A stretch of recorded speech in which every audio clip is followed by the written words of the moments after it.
తినడం కూడా ఓ పండగే. మొరాకో మరి మాకో? పూర్తి వివరాలకు చదవండి రేపటి సాక్షి దినపత్రిక. గుడ్లవల్లేరు ఇంజనీరింగ్ కాలేజీలో దారుణమైన సంఘటన చోటు చేసుకుంది. విద్యార్థుల వాష్రూమ్లో హిడెన్ కెమెరాస్ ఏర్పాటు చేసి ఆ తీసిన వీడియోను బయటకు అమ్మేసుకున్నారు. జరిగిన సంఘటన మీద మనతో మాట్లాడడానికి వైఎస్ఆర్సీపీ మహిళా అధ్యక్షురాలు వరది కళ్యాణ్ ఉన్నారు. మేడం చెప్పండి, రోజు రోజుకు ఎక్కడో ఒక చోట మహిళల మీద ఏదో ఒక దారుణం బయటపడుతుంది. ఇప్పుడు 300 మంది విద్యార్థినుల తాలూకా జీవితానికి సంబంధించిన అంశం ఇది. దీన్ని ఏ విధంగా చూస్తారు? నిజంగా చాలా దారుణం.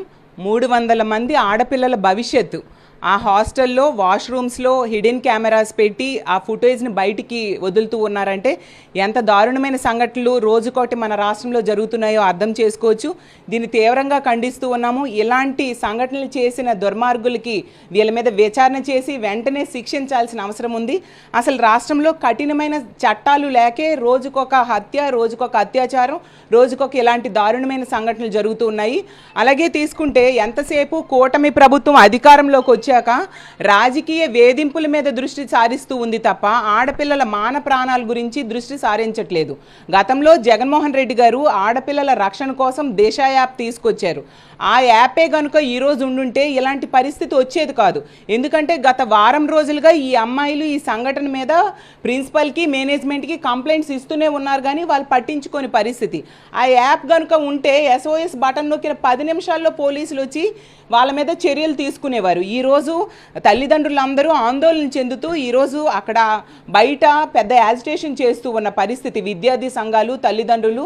ఎందుకంటే వాళ్ళ పిల్లల భవిష్యత్తు, ఎందుకంటే 300 మంది ఆడపిల్లల వీడియోలు వాళ్ళ దగ్గర ఉన్నాయి అంటే ఎంత దారుణమైన సంఘటన మనం అర్థం చేసుకోవచ్చు.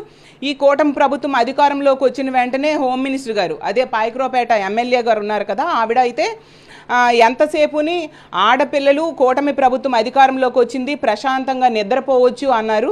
కానీ ఏ ఒక్క ఆడపిల్ల కూడా ప్రశాంతంగా నిద్రపోని పరిస్థితి.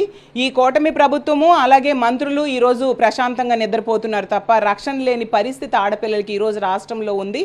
అలాగే తీసుకుంటే ఇలాంటి ఆయుధం, దిశ యాప్ లాంటి ఆయుధం, దిశ చట్టం లాంటి ఆయుధాలని ఖచ్చితంగా మళ్ళీ తీసుకురావాల్సిన అవసరం ఉంది. అప్పుడే ఆడపిల్లలకి సరైన రక్షణ ఈ రాష్ట్రంలో ఉంటుంది.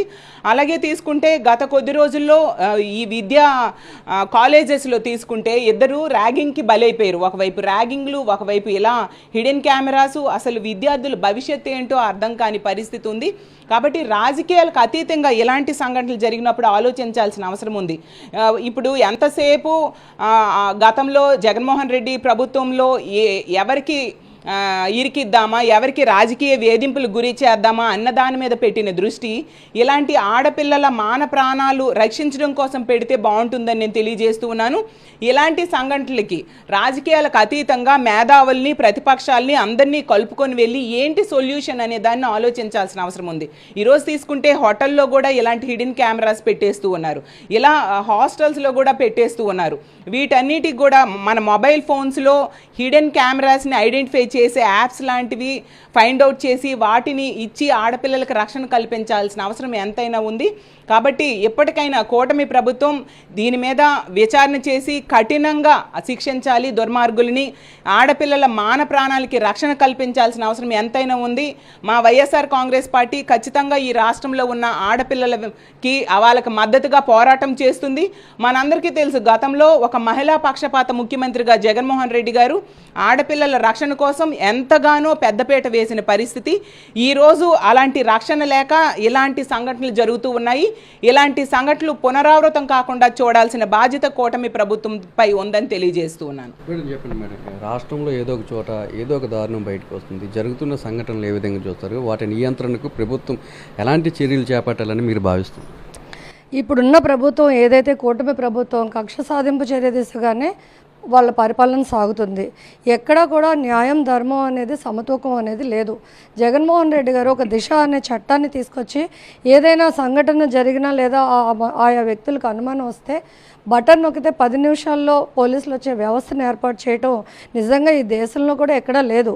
ఇతర దేశాల నుంచి వచ్చిన వాళ్ళు కూడా చూసి, ఇతర రాష్ట్రాల నుంచి వచ్చిన వాళ్ళు కూడా చూసి, ఎంతోమంది ఇతర దేశాల మహిళలు కూడా మన హోటల్స్లో కానీ వేరే బాయ్స్ చేతుల్లో కానీ హతమార్చబడటం చూసాం మనం. సో ఇలాంటి సంఘటనలు పునరావృతం కాకూడదు అంటే ఇప్పుడున్న ప్రభుత్వం ఈ కక్ష సాధింపు చర్యలు మానేసి ఏదైతే ఒక ధ్యేయంగా పెట్టుకుని మహిళా భద్రతని ధ్యేయం పెట్టుకుని, నాట్ ఓన్లీ మహిళ, మా పార్టీకి సంబంధించిన కార్యకర్తలను కూడా ఇలాగే చేస్తున్నారు. కాబట్టి కక్ష సాధింపు ప్రభుత్వం కాకుండా ప్రజారంజక పరిపాలన చేసి, నిన్న హోంమంత్రి గారే చెప్తున్నారు దిశ అనే చట్టం లేదు, దిశ పోలీస్ స్టేషన్లు, దిశ చట్టం లేదని. మరి ఇది ఒక హోంమంత్రి మహిళగా ఉన్న రాష్ట్రంలో మరి ఇలాంటి పరిస్థితులు మరి ఇంకా దేవుడే దిగి రావాలి తప్పించి మరి ఆడవాళ్ళ ఆక్రందనలకి మరి ఎవరు సమాధానం చెప్పరని చెప్పి ఈ ప్రభుత్వం ఇప్పటికైనా సరే మొద్దు నిద్ర వీడి ఈ మహిళా ఏదైతే భద్రత అనే దానికి పెద్దపీట వేయాలని చెప్పి నేను కోరుకుంటున్నాను. రాష్ట్రంలో మహిళల మీద జరుగుతున్న అరాచకాలకు సంబంధించి ఇప్పటికైనా రాష్ట్ర ప్రభుత్వం మొద్దు నిద్ర వీడి మహిళల రక్షణకు పెద్దపీట వేయాలని కోరుతున్నారు. రాష్ట్ర ప్రభుత్వానికి ప్రతిపక్ష నేతల మీద కక్ష సాధింపు చర్యల మీద ఉన్న శ్రద్ధ మహిళల రక్షణకు సంబంధించి చర్యలు తీసుకోవడం లేదని చెప్తున్నారు. కూటమి ప్రభుత్వం అధికారంలోకి వస్తే మహిళలంతా సంతోషంగా నిద్రపోవచ్చని చెప్పిన కూటమి నేతలు మాత్రమే హాయిగా నిద్రపోతున్నారు తప్పితే రాష్ట్రంలో ఉన్న ఏ మహిళలకు రక్షణ కూడా లేకుండా పోయిందని చెప్తున్నారు. కెమెరామెన్ శంకర్తో నాయుడు, విశాఖపట్నం నుంచి.